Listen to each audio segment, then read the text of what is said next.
السلام علیکم ورحمۃ اللہ وبرکاتہ۔ الحمدللہ رب العالمین واشہد ان لا الہ الا اللہ وحدہ لا شریک لہ ولی الصالحین واشہد ان محمدا عبدہ ورسولہ المبعوث رحمۃ للعالمین اللہم صل وسلم علیہ وعلی آلہ وصحبہ اجمعین اما بعد۔ عزیزان محترم، ہمارے اوپر ایک مبارک مہینہ آنے والا ہے۔ یہ بھلائی اور برکتوں کا مہینہ ہے، بخشش اور رحمتوں کا مہینہ ہے۔ اس کے آنے سے پہلے ہمیں اس کے احکام اور سنن و آداب کو اچھی طرح سمجھ کر اس ماہ کی تیاری کرنی چاہیے۔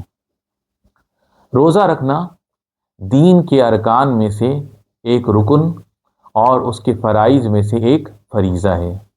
روزہ کے معنی یہ ہیں کہ طلوع فجر سے لے کر سورج کے غروب ہونے تک روزے کو توڑنے والی چیزوں سے بچ کر اللہ کی عبادت کی جائے۔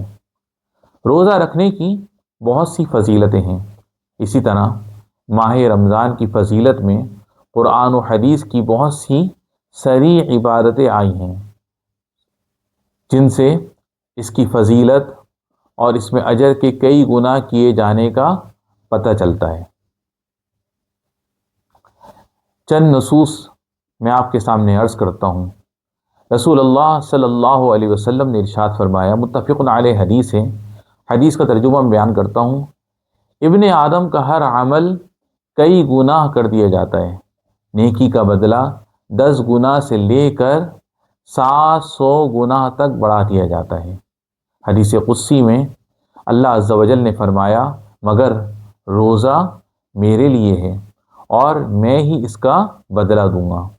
روزے دار اپنی شہوت اور کھانا میری وجہ سے چھوڑتا ہے، اس کے منہ کی بو اللہ کے نزدیک مشک کی خوشبو سے زیادہ بہتر ہے۔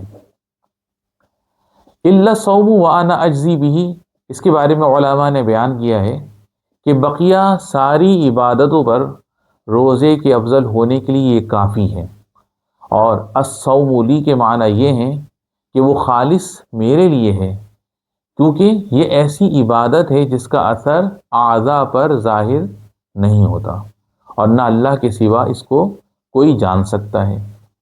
وانا اجزی بہ کا مطلب یہ ہے کہ اس کی مقدار کی تعین کیے بغیر اس کا بہت زیادہ بدلہ دوں گا، یعنی تمام تر سخاوت کرنے والوں میں سب سے زیادہ سخی ذات کے بارے میں میرا اور آپ کا پھر کیا خیال ہو سکتا ہے جب وہ خود اپنے اوپر بدلہ دینے کی ذمہ داری لے لے۔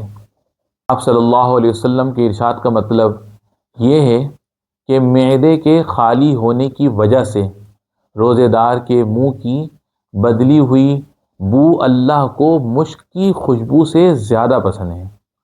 اور مشک کے بارے میں ہمارے نبی صلی اللہ علیہ وسلم نے فرمایا کہ وہ تمام خوشبوؤں میں سب سے اچھی خوشبو ہے۔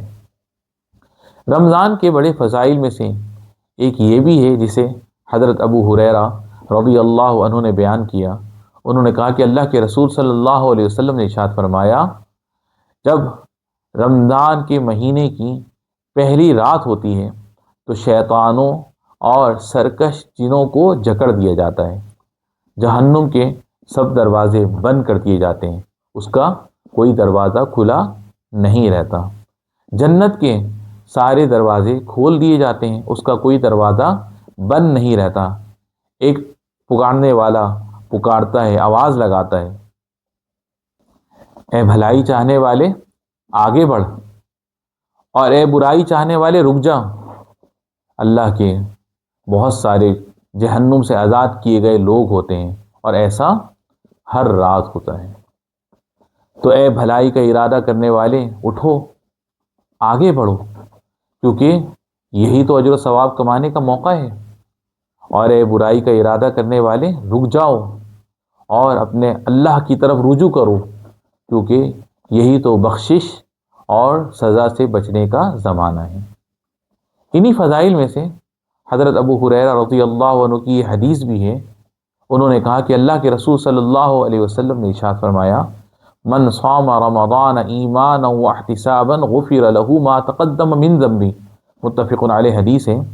اس کا ترجمہ ہے جس نے ایمان و یقین کے ساتھ ثواب کی نیت سے رمضان کے روزے رکھے تو اس کے پچھلے گناہ معاف کر دیے جاتے ہیں۔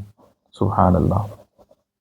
تو رمضان کے روزے اس شخص کے لیے گناہوں کی بخشش کا سبب ہیں جو ان کے فرض ہونے کا یقین رکھے، اس کے چھوڑ دینے کی سزا سے ڈرے اور اس پر مرتب ہونے والے اجر کا طلبگار ہو۔ اللہ سے ہماری دعا ہے کہ ہمیں صیام و قیام اور نیک اعمال کی توفیق عطا فرمائے اور انہیں ہماری طرف سے قبول فرمائے۔ وہی اس پر مدد کرنے والا اور قدرت رکھنے والا ہے۔ وصلی اللہ وسلم علی نبینا محمد وعلی آلہ وصحبہ اجمعین۔